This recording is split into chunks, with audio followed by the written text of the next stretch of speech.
Selamat datang di channel Alur Donghua. Sebelum menonton, silahkan subscribe, biar Mimin tambah semangat update-nya. Proyeksi pedang berwarna hijau tua menyapu, dan ledakan yang menghancurkan bumi terdengar jauh di dalam ngarai, diikuti oleh celah spasial putih yang muncul di tengah ledakan fluktuasi spasial yang keras.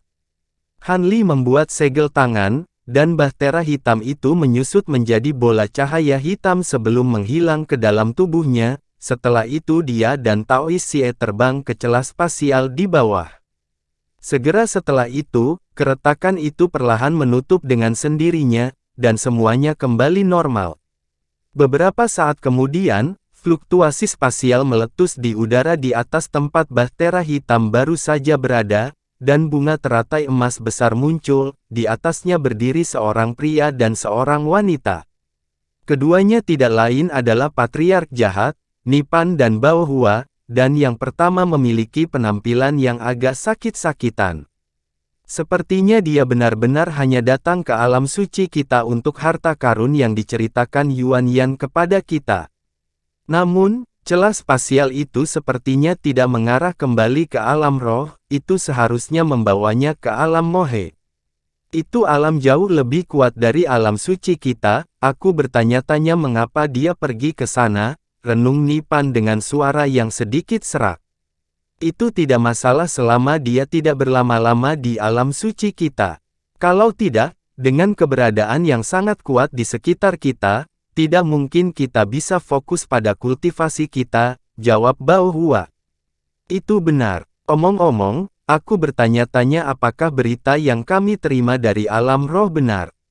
Pria itu jelas baru saja mencapai tahap Grand Ascension, namun dia mampu membunuh abadi sejati.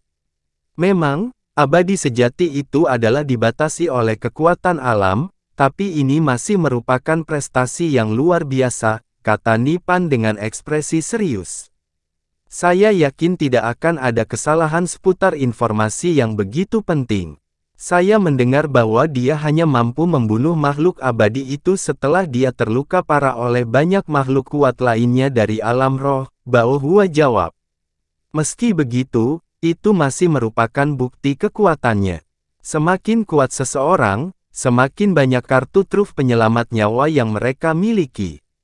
Seorang abadi sejati pasti akan memiliki kartu truf yang tak terbayangkan oleh kita, namun dia adalah masih terbunuh pada akhirnya.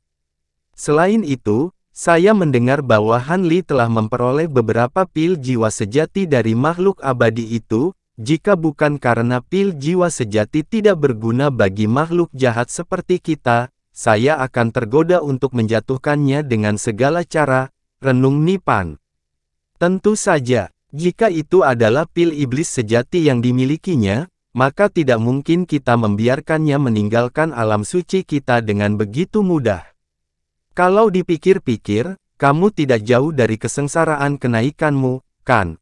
Menurutmu, seberapa besar peluangmu untuk berhasil?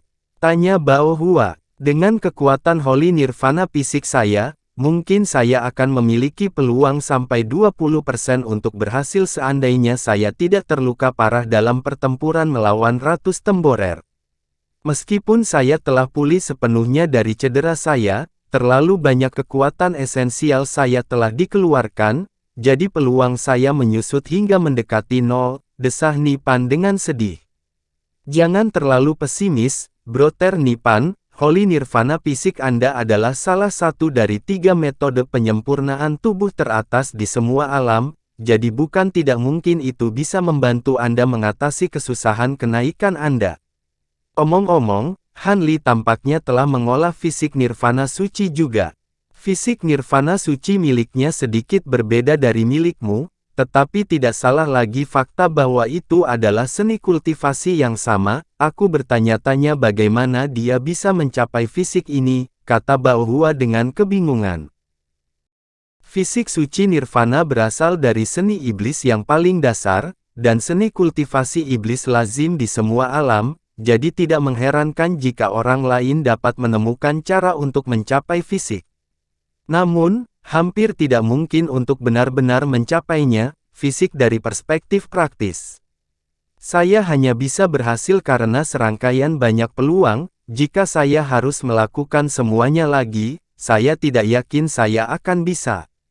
Karena itu, sungguh mengherankan bahwa seseorang dari ras asing mampu menguasai fisik hingga tingkat lanjut, jawab Nipan dengan senyum masam. Aku sama terkejutnya denganmu ketika aku melihatnya melepaskan fisik nirvana suci untuk pertama kalinya, sepertinya dia benar-benar orang yang sangat kaya. Baiklah, cukup tentang dia. Ketika kita kembali, aku berencana pergi ke pengasingan untuk mencoba dan naik ke alam iblis sejati sesegera mungkin, kata Bao Hua dengan ekspresi serius. Baiklah, kami akan membiarkan Yuan Yan mengurus semuanya selama pengasingan kami. Di antara kami berdua, saya pikir Anda memiliki peluang yang lebih baik untuk naik. Anda mengalami cobaan berat, tetapi Anda telah muncul di sisi lain bahkan lebih kuat daripada yang pernah kamu lakukan di masa lalu, dan kamu bahkan telah mencapai domain roh, yang aku yakin akan meningkatkan peluangmu untuk sukses, kata Nipan dengan nada iri dalam suaranya. Hehe, aku harap begitu. Aku akan pergi sekarang, broter Nipan, Bao Hua terkekeh menanggapi, dan bunga teratai dengan lembut mengeluarkan Nipan atas perintahnya sebelum kelopaknya dengan cepat menutup, dan terbang menjauh saat proyeksi emas. Nipan menghela nafas sebelum pergi ke arah lain sebagai seberkas cahaya keemasan, dan dengan demikian, kedamaian dan ketenangan kembali ke ngarai. Sebulan kemudian, Han El duduk di samping pohon maple tinggi di sebuah bukit kecil, dan Taois Sue tiba-tiba bertanya, "Rekan Taois Han, apakah Anda sudah memperhatikan dua makhluk tahap kenaikan besar yang mengikuti kita?" Han Li agak terkejut dengan pertanyaan ini. Sebagai boneka keabadian tiruan, Taois Xie memiliki tingkat sifat spiritual tertentu, tetapi dia sangat jarang memulai percakapan. Tentu saja aku tahu, dan salah satunya adalah seorang kenalan yang pernah berinteraksi denganku beberapa kali. Namun, mereka tidak menghalangi jalanku, jadi aku tidak perlu mengakui mereka. Aku mengerti, jawab Taois Xie dengan anggukan sebelum terdiam lagi. Pandangan kontemplatif muncul di mata Han Li setelah melihat ini, dan dia berkata, "Jika saya ingat dengan benar, Ma Liang menyebut Anda sebagai boneka abadi, bukan boneka abadi Fax. Apakah itu benar? Apakah Anda menyembunyikan beberapa hal dari saya? Aku tidak yakin apa yang dia katakan itu akurat, dan aku tidak pernah menyembunyikan apapun darimu," jawab Taois Xie tanpa ekspresi. "Aku merasa itu sangat sulit dipercaya," kata Han Li saat alisnya sedikit berkerut. "Ada batasan yang tertanam di tubuhku, dan aku hanya dapat mengakses sebagian dari ingatanku. Hanya setelah kamu mengumpulkan semua materi yang aku minta, aku dapat mengakses semua ingatanku dan memberimu lebih banyak informasi," Taois Xie menjelaskan. "Baiklah, kamu telah menjadi sekutuku yang hebat untuk waktu yang lama, jadi aku akan mempercayaimu, tapi tolong katakan yang sebenarnya setelah aku mengumpulkan semua materi," kata Han Li. Taois Xie mengangguk sebagai jawaban sebelum jatuh diam lagi. Han Li mengalihkan pandangannya ke kejauhan, lalu tiba-tiba membalik tangannya untuk memanggil timbangan perak. Sebuah pesan yang berbeda dari yang sebelumnya muncul di permukaan timbangan, dan alis Han Li sedikit berkerut saat dia membaca pesan itu. "Jadi utusan dari True Dragon Island akan menemuiku di alam ini dalam waktu seminggu setelah mengaktifkan timbangan. Mengapa mereka tidak menjelaskan ini sejak awal alih-alih memisahkan pesan menjadi beberapa bagian? Kalau dipikir-pikir, itu adalah sudah waktunya utusan itu tiba," gumam Han Li pada dirinya sendiri. Tepat pada saat ini, sebuah suara yang menyenangkan tiba-tiba terdengar di dekatnya. "Itu karena ras naga sejati kami telah mengirimkan hampir setengah dari semua anggotanya untuk menyambut para tamu yang menghadiri konvensi Buah Dao." Segera setelah itu, fluktuasi spasial meletus di atas kepala, dan naga hijau bercakar 5 muncul sebelum berubah menjadi wanita berjubah hijau berkulit putih dengan tanduk pendek di kepalanya. Han Li sedikit goyah saat melihat wanita itu. Peri Tian, mungkinkah kamu utusan yang ditugaskan untuk menemuiku? Apakah kamu kecewa melihatku di sini, kakak Han?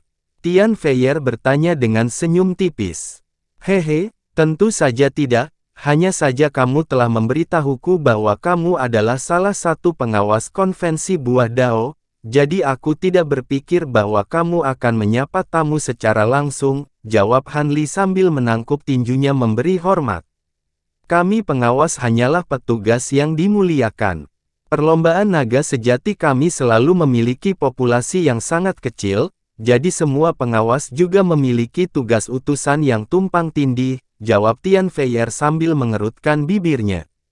Segera setelah itu, dia berjalan ke Han Li sebelum menilai dia dengan ekspresi penasaran. Ada apa, Peri Tian? Apakah kamu curiga aku penipu? Han Li bertanya dengan ekspresi bingung. Tidak, hanya saja kekuatanmu tampaknya tidak meningkat banyak, jadi aku bertanya-tanya bagaimana kamu bisa membunuh keabadian sejati itu. Ngomong-ngomong, banyak makhluk kuat telah disadarkan bahwa kamu mungkin memiliki trupil jiwa, jadi beberapa dari mereka mungkin menargetkanmu karena alasan itu, jawab Tian Feier sambil tersenyum. Saya tidak berpikir bahwa berita ini akan menyebar begitu cepat. Sayangnya bagi mereka, saya telah mengambil salah satu pil jiwa sejati dan menjual sisanya ke beberapa makhluk tahap kenaikan besar lainnya dari alam roh kita, Han Li terkekeh. Kamu mungkin bisa membodohi rata-rata kultivator dengan alibi seperti itu, tapi aku tidak yakin itu akan berhasil pada makhluk kuat yang menghadiri konvensi, kata Tian Feier dengan sedikit senyuman. Terserah apakah mereka percaya padaku atau tidak.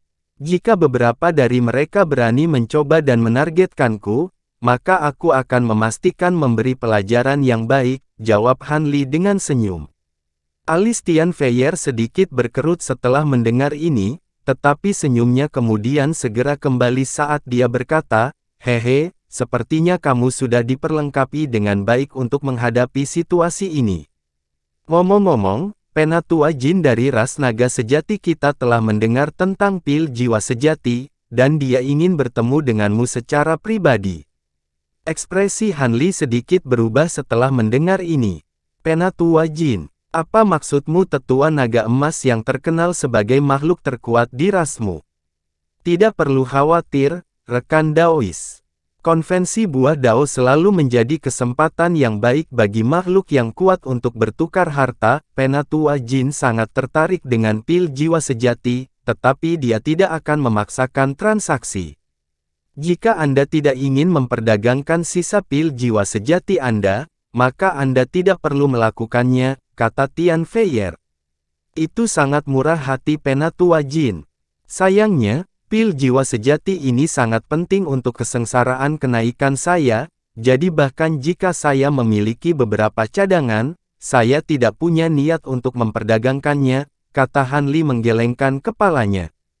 Tian Feier sepertinya sudah mengantisipasi tanggapan ini, dan dia berkata, jangan terlalu cepat menolak, Saudara Han. Penatua Jin memintaku untuk memberitahumu bahwa apa yang dia tawarkan untuk ditukar bahkan lebih berharga daripada pil jiwa sejati, ketika datang ke kesengsaraan kenaikan. Seperti yang Anda tahu, kami naga sejati berbeda dari makhluk hidup normal, dan kami tidak begitu tertarik untuk naik ke alam abadi sejati. Dengan demikian, beberapa barang yang sangat berharga untuk makhluk kuat lainnya tidak berguna bagi kita. Oh, kalau begitu, aku pasti terbuka untuk mendengar apa yang Penatua Jin tawarkan. Bagaimana dengan ini? Aku akan membuat keputusan apakah aku ingin mengunjungi Penatua Jin setelah aku tiba di Pulau Naga Sejati, Han Li memutuskan setelah ragu-ragu. Saya yakin Anda tidak akan menyesal setuju untuk bertemu dengan Penatua Jin, Saudara Han. Juga, jika perdagangan terjadi, kabar akan menyebar bahwa Anda telah menurunkan pil jiwa sejati Anda ke perlombaan naga sejati kami, dan tidak ada makhluk kuat lainnya yang akan melecehkanmu, kata Tian Feier sambil tersenyum. Hehe, itu terdengar seperti pengaturan yang menarik, Han Li terkekeh. Setelah mengatakan semua yang perlu dikatakan tentang pil jiwa sejati, Tian Feier mengubah topik pembicaraan. Baiklah, sudah saatnya kita berangkat. Pulau Naga Sejati tidak jauh dari alam Mohe, tapi akan memakan waktu cukup lama untuk sampai ke sana. Han Li secara alami tidak keberatan dengan ini dan segera mengangguk setuju. Jadi, Tian Feier melambaikan tangan ke atas. Kereta terbang putih yang ditarik oleh beberapa binatang merah terbang keluar dari awan yang tampak biasa. Kereta itu panjangnya lebih dari 100 kaki, dan berwarna putih bersih seperti batu giok dengan semua jenis pola indah terukir di permukaannya. 4 binatang yang menarik kereta itu adalah makhluk bibrida kuda naga dengan tanduk naga di kepala mereka dan sisik merah menyala di sekujur tubuh mereka. Ini adalah kuda Draco yang unik di Pulau Naga Sejati kita. Mereka tidak luar biasa dalam pertempuran, tetapi mereka sangat kuat dan memiliki stamina yang luar biasa, mampu berlari selama beberapa bulan tanpa makanan tanpa penurunan performa, Tian Feier memperkenalkan. Itu sangat menarik. Aku pernah melihat beberapa yang disebut kuda naga di masa lalu, tapi mereka bahkan tidak bisa dibandingkan dengan kuda naga ini. Apakah makhluk ini dijual di pulaumu? Han Li bertanya dengan penasaran. Hehe, tentu saja binatang roh tingkat rendah ini dijual di pulau kami. Namun, karena beberapa alasan khusus, binatang roh ini hanya dapat mempertahankan kualitas uniknya di Pulau Naga Sejati kita. Di luar pulau, garis keturunan mereka akan menjadi semakin kurus, dan pada akhirnya, tidak akan berbeda dengan kuda naga, jawab Tian Feier. Sayang sekali, kata Han Li saat sedikit kekecewaan muncul di matanya. Jika Draco Horses ini dapat dikembangbiakkan dalam skala besar, maka mereka pasti akan dapat memberikan manfaat yang signifikan bagi umat manusia. Hehe, tidak perlu terlalu sedih, Saudara Han, ada hal-hal yang jauh lebih baik di Pulau Naga Sejati kita daripada kuda-kuda Draco ini, dan aku yakin kamu akan menemukan hal-hal lain yang menarik bagimu. Tian Feier terkekeh sebelum terbang menuju kereta di langit. Dalam hal ini, sepertinya itu akan bernilai perjalanan bahkan jika aku tidak mendapatkan buah Fast Spirit Dao, kata Han Li saat dia juga terbang menuju kereta. Beberapa saat kemudian, keempat Draco Horses berlari ke kejauhan dengan kereta terbang di belakangnya. Gerbong itu melaju dengan sangat stabil, seolah-olah berada di tanah datar, dan Han Li cukup terkejut dengan hal ini saat dia melihat ke bawah ke gerbong yang tampak biasa ini. Tian Feier segera menyadari ekspresi penasarannya, dan dia tersenyum ketika menjelaskan, kereta roh angin ini dibuat dari sejenis tembaga roh yang juga unik di Pulau Naga Sejati kita. Tidak hanya bahan ini lebih dari 100 kali lebih ringan dari biasanya logam roh, kekuatan spiritual atribut angin dapat disuntikkan ke dalamnya, jadi itu adalah bahan yang luar biasa. Aku sangat menantikan untuk pergi ke Pulau Naga Sejati sekarang, jawab Han Li sambil tersenyum. Kalau begitu, mengapa kita tidak segera sampai di sana? Tian Feier berkata sambil membuat segel tangan sebelum melemparkan serangkaian segel mantra ke dalam tubuh keempat kuda Draco. Cahaya merah terang terpancar dari Draco Horses, dan ukurannya membengkak secara drastis saat taring tebal muncul di mulut mereka, sementara mata mereka berwarna merah keemasan. Mengikuti transformasi mereka, kecepatan keempat binatang itu meningkat lebih dari 2 kali lipat, dan terbang di udara sebagai garis panjang cahaya merah.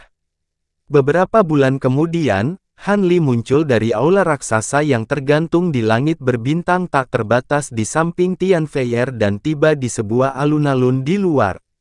Ada bulan hijau raksasa di atas yang menyembunyikan hampir seluruh langit. Sebenarnya, lebih akurat menyebut ini sebagai pulau semi bulat raksasa yang seluruhnya diselimuti penghalang lampu hijau, dan ada beberapa bangunan yang terlihat di pulau itu. Jadi ini Pulau Naga Sejati, hampir sama dengan yang kuharapkan, gumam Han Li. Pulau Naga sejati kami tidak selalu seperti ini, apa yang Anda lihat di sini adalah produk dari upaya tak kenal lelah dari banyak generasi nenek moyang kami. Baiklah, mengingat token undangan Anda telah diperiksa, Anda akan dapat menjelajah pulau sesukamu selama konvensi Buah Dao, tetapi pastikan untuk menjauh dari area terlarang yang saya uraikan sebelumnya. Saya memiliki beberapa tugas pengawas yang perlu saya hadiri, jadi disinilah kita akan berpisah, kata Tian Fei.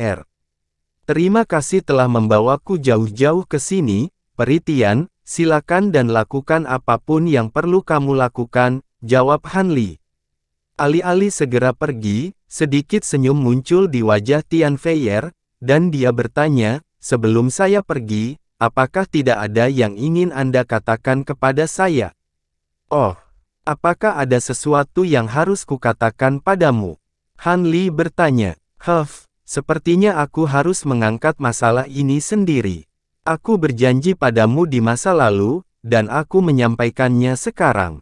Adapun apakah kamu bisa mendapatkan Fast Spirit Dao Fruit, itu terserah kamu, kata Tian Fei dengan memutar matanya, lalu melepaskan secarik batu giok putih dari lengan bajunya. Mata Han Li berbinar saat dia menarik batu giok ke dalam genggamannya sendiri, dan senyum muncul di wajahnya saat dia berkata, hehe, terima kasih, Peri Tian. Baiklah, bantuan yang kuberikan padamu telah dilunasi, aku akan pergi sekarang. Tian Fei memberikan salam perpisahan sebelum pergi.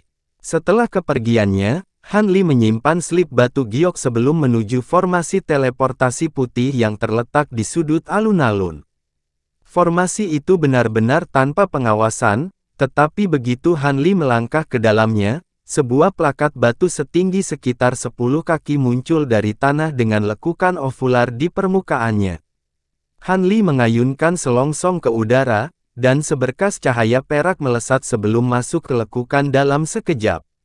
Itu tidak lain adalah timbangan perak yang diberikan kepadanya oleh Fan Paozi. Begitu objek memasuki lekukan, semburan fluktuasi energi meletus, dan formasi teleportasi bergetar ketika mulai melepaskan gumpalan cahaya putih di tengah suara dengung yang samar. Han Li mengangkat tangan untuk menarik skala perak kembali ke lengan bajunya, dan baru kemudian rune yang tak terhitung jumlahnya melonjak keluar dari formasi teleportasi, setelah itu dia tiba-tiba menghilang di tempat.